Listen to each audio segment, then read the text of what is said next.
할렐루야. 작은 예수교회 이영종 목사입니다. 지난 한 주 동안 잘들 계셨습니까? 이제 제가 기도함으로 영상 예배 및 설교를 시작하도록 하겠습니다. 고마우신 아버지 하나님, 오늘도 저희들에게 말씀 들을 수 있는 기회를 주신 것을 감사합니다. 또한 말씀을 전하는 저에게도 성령 하나님께서 제 입 가운데 또 제 생각 가운데 역사해 주셔서 하나님의 마음을 잘 전할 수 있도록 저를 사용하여 주시옵소서. 예수님의 이름으로 기도하였습니다. 아멘. 오늘은 출애굽기 23장 23절로 26절까지가 되겠습니다. 제가 봉독하도록 하겠습니다. 출애굽기 23장 23절. 내 사자가 내 앞서가서 너를 아모리 사람과 헷 사람과 브리스 사람과 가나안 사람과 히윗 사람과 여부스 사람에게로 인도하고 나는 그들을 끊으리니 너는 그들의 신을 경배하지 말며 섬기지 말며 그들의 행위를 본받지 말고 그것들을 다 깨뜨리며 그들의 주상을 부수고 내 하나님 여호와를 섬기라. 그리하면 여호와가 너희의 양식과 물에 복을 내리고 너희 중에서 병을 제하리니 내 나라에 낙태하는 자가 없고 임신하지 못하는 자가 없을 것이라. 내가 너의 날수를 채우리라. 아멘. 이제 하나님께서 천사를 통해서 이스라엘 민족을 가나안 땅에 드릴 때 하나님께서 이제 그들을 그 가나안 땅에 있던 족속들을 다 무너뜨릴 거다. 그리고 그들을 정복할 거다라고 약속하여 주십니다. 이스라엘 민족이 싸우는데 별로 자기들이 할 일이 없는 겁니다. 이스라엘 민족은 어떻게 내가 이기나 두려움 가운데 있지만 하나님께서는 전쟁은 나에게 속한 것이다. 내가 승리를 줄 것이다. 그러니 너희는 두려워하지 말라라고 말씀하십니다. 그러면서 이제 경고를 하십니다. 가나안 땅에 들어가서 내가 그 족속을 다 쓸어버릴 텐데 너희들이 해서는 안 되는 일이 있다라고 말씀하십니다. 그것은 24절에 너는 그들의 신을 경배하지 말며 섬기지 말며 그들의 행위를 본받지 말고 그것들을 다 깨뜨리며 그들의 주상을 부수고 25절에 내 하나님 여호와를 섬기라. 이제 그들이 가나안 땅에 들어가서 하나님께서 그 족속을 다 부신 이후에 그들이 이제 마주하게 되는 현실이 있습니다. 그것은 그 민족이 이루어놓은 이스라엘 그 민족이 보지 못했던 그들의 눈에는 휘황찬란한 문화인 것입니다. 이스라엘 민족이 400년 동안 애굽에서 종노릇을 하였습니다. 비록 애굽의 찬란한 문명을 보기는 하였지만 그들이 이제 그것은 자기들의 것이 아니었던 겁니다. 그리고 이제 그들이 그곳을 나와서 자기들의 왕국을 하나님이 역사하시는 그런 왕국을 차지하기 위해서 만들기 위해서 가나안 땅을 들어가서 전쟁을 해야 되고 그것을 얻게 됐을 때 이제 그들 앞에 딱 나타난 그 휘황찬란한 문화, 그들의 눈을 휘둥그르게 하고 그들의 마음을 사로잡게 되는 일들이 일어날 것입니다. 그것은 그들의 풍요한 삶인 겁니다. 그 가나안 이 사람들이 누리고 있었던 그 풍요로운 삶, 그 풍요로운 삶은 이스라엘 민족이 부러워하지 않을 수 없는 그런 환경이었던 것입니다. 이스라엘 민족이 가나안 땅에 들어갔을 때에 느끼게 될 문화적인 충격은 엄청난 것일 겁니다. 한번 생각해 봅시다. 시골에 살고 있던 아주 두메산골 시골에 살고 있던 청년이 서울에 왔을 때 그 으리으리한 빌딩과 그 안에 넘치는 풍요로운 음식과 아주 그런 그 최첨단의 그런 문화들을 봤을 때 그 청년이 느끼는 감정은 어떻겠습니까? 아마 자기가 시골에서 왔다는 것이 어쩌면 부끄럽게 느낄 수도 있습니다. 또한 자기 부모가 부끄럽게 느낄 수가 있을 것입니다. 우리는 그런 드라마나 소설을 듣고 알고 있죠. 어떤 사람이 사법고시가 됐는데, 그래서 재벌집 사위가 되었습니다. 그런데 어느 날, 그래서 아주 부유롭고 자녀도 낳고 잘 살고 있고 부유롭게 살고 있는데, 어느 날 집 누가 초인종을 누릅니다. 띵동. 그래서 이제 그 가정부 아주머니가 누구세요? 라고 물어봅니다. 근데 잘 뭐라고 안 들려요. 누구 찾아왔는데요? 라고 이제 그럽니다. 그래서 그 아들이 딱 인터폰을 보니까 자기 어머니인 거예요. 그래서 황급히 나가서 어머니를 데리고 사람 안 보는 골목에서 얘기하고 다시 집으로 들어오죠. 그래서 이제 자기 아내가 물어보는 거예요. 누구예요? 그랬더니 옛날 내가 아는 어떤 아줌마야. 자기 부모가 창피한 거예요. 지금 그들이 이제 가나안 땅에 들어가면 그들이 느끼게 될 감정은 어떤 것일까요? 그들 앞에 보이는 그 풍요로움, 화려한 그 문명, 와, 입이 쫙 벌어지는 거죠. 그런데 그들이 그 문명 뒤에는 신들이 있는 거예요. 각 나라들이 섬기는 신. 그 섬기는 신들이 있고 그 신들이 죽었다고 믿는 그 풍성함이 있었던 거예요. 자기들이 믿는 그 하나님은 어떤 하나님입니까? 아브라함과 이삭과 그리고 야곱의 하나님. 그냥 초라한 그 부족을 이끄는 하나님. 그리고 400년 동안 그들이 종노릇하고 있었지만 별로 나타나지 않았던 하나님. 큰 기적을 출애굽할 때 보긴 봤지만 문명의 화려함을 보여주지 못한 그 하나님. 그 하나님은 놀라운 하나님이긴 하지만 현실 생활하고는 좀 동떨어지는 것처럼 보이는 거예요. 보일 수가 있었던 거예요. 사람의 마음 가운데 아까 말씀드린 그 10월에서 올라와서 검사가 된 그 사람, 자기의 과거를 부인하고 현재에 충실하고 현재의 그런 풍요로움을, 영광을 맛보고 싶었던 것처럼 이스라엘 민족이 가나안 땅에 들어가게 되면은 그런 유혹을 받을 수밖에 없는 거예요.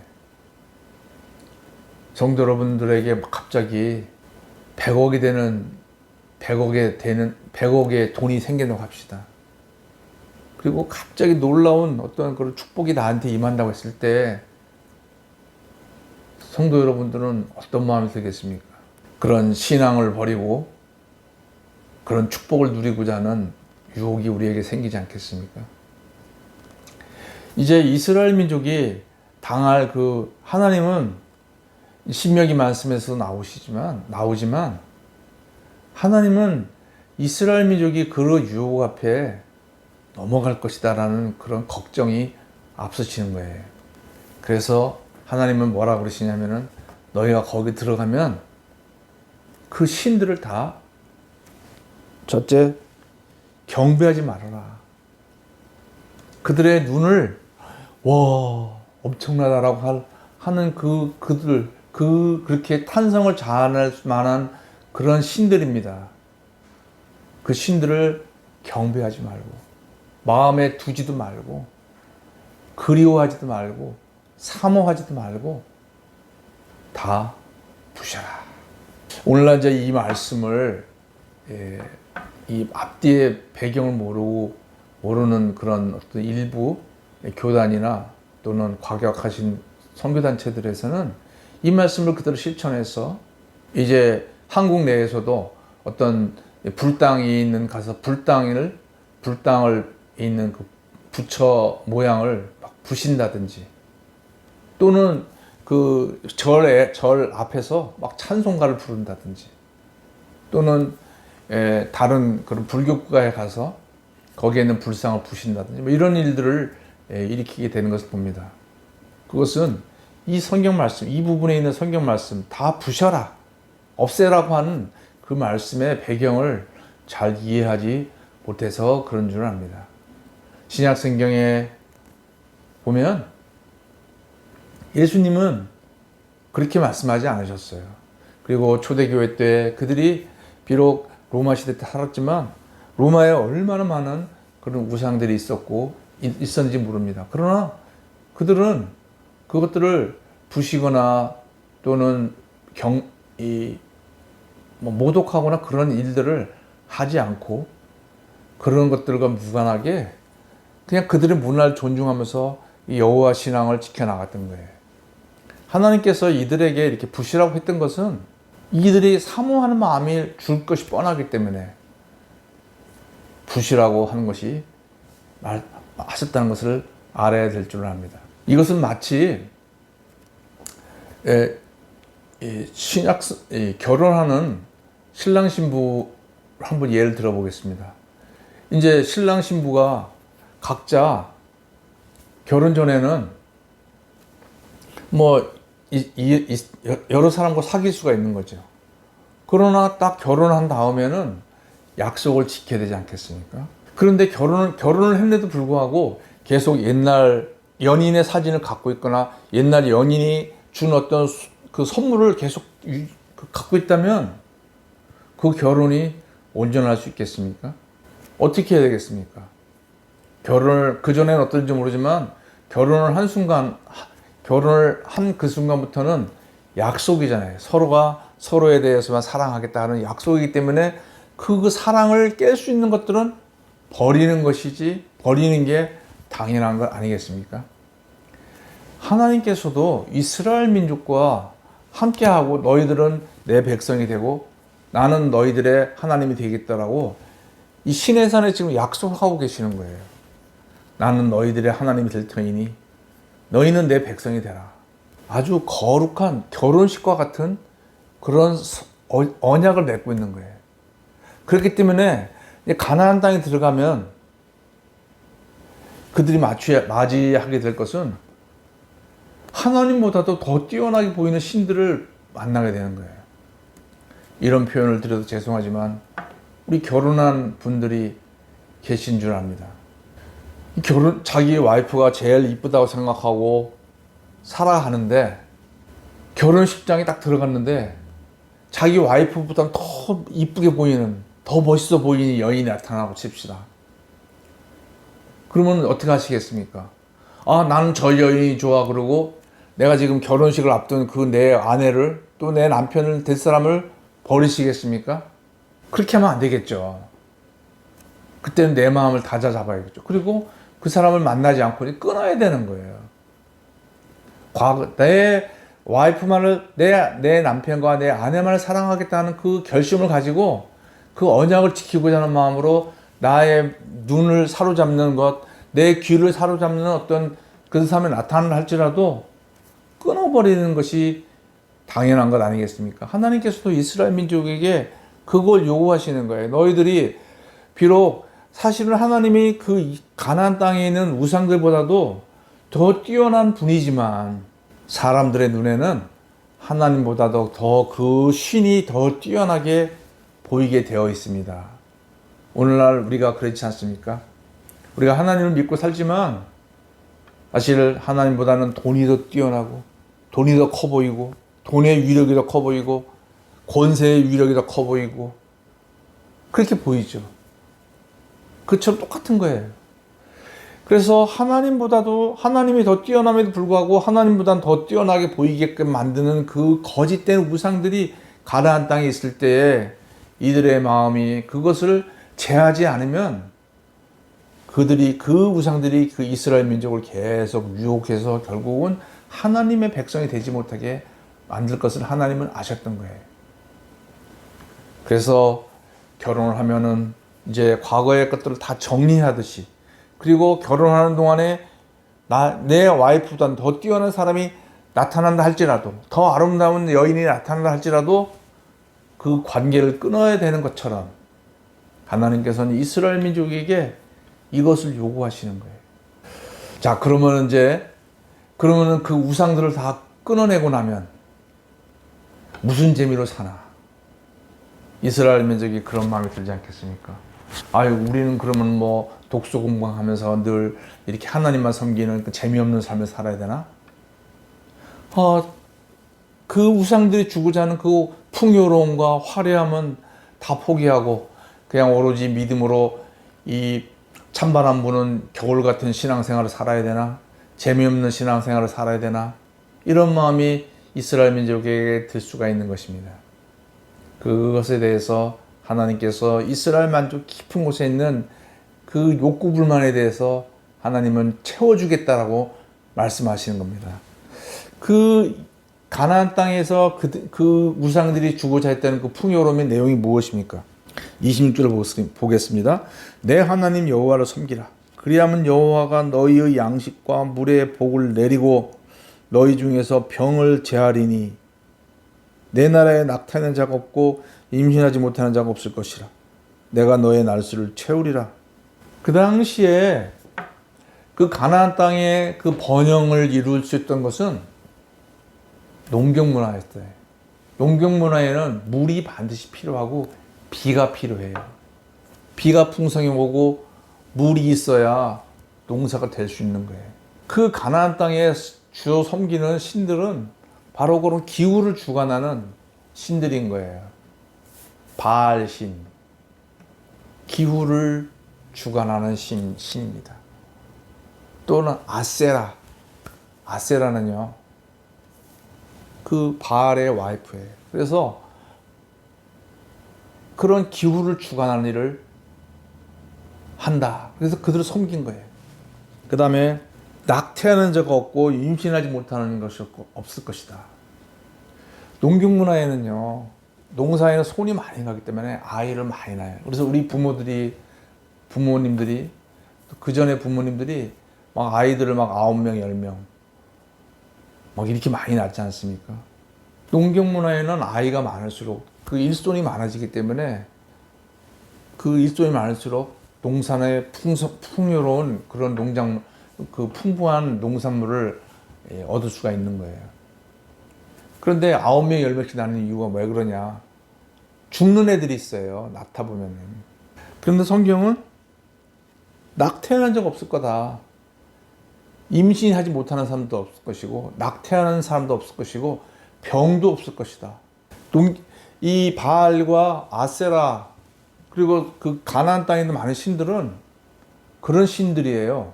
자녀를 많이 낳게 하고 자녀를 또 자녀들이 많이 낳게 하고 그 다음에 이런 비와 물을 많이 공급해 주는, 그래서 이 가뭄이 없도록 하는 이런 것들을 주관하는 신이고요. 그래서 풍요로움을 약속하는 신이었던 거예요.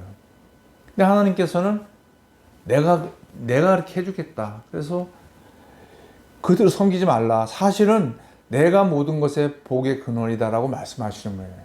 병도 없어지겠다. 그 당시에는 오늘날처럼 의료 환경이 발달하지 않았기 때문에 많은 풍토병들이 있어서 사람들이 또 어렸을 때 죽거나 또는 병에 걸리면 죽게 됩니다.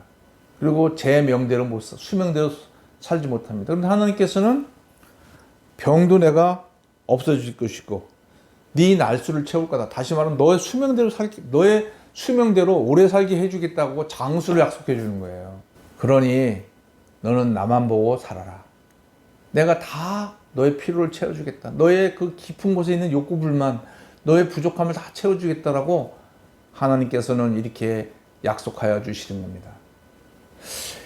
이 성경 말씀은 그냥 하나님께서 그냥 생각난 대로 말씀하시는 게 아니라 이스라엘 민족의 그 깊은 마음 속에 있는 그 두려움을 다 아시고 말씀해 주시는 거예요. 오늘날 우리도 비슷하지 않습니까? 말씀대로 살면 될까? 하나님만 섬기며 살면 이 세상을 살아갈 수 있을까? 우리는 이 땅에 그런 우리의 눈을 사로잡는 그런 세상적인 방법, 저렇게 해야 형통하고 저렇게 해야 돈을 벌고 저렇게 해야 사람들의 인기를 얻고 저렇게 해야 오래 살고, 그런 어떤 오래 살고 또 풍요롭고 건강하고 뭔가 여유로운 삶에 대한 많은 지식과 정보를 우리가 듣지 않습니까? 그런데 그곳에는 하나님에 관한 얘기가 하나도 없는 거예요. 하나님은 우리 이스라엘 민족에게 그런 것에 현혹되지 말고 하나님만 섬겨라 말씀하십니다.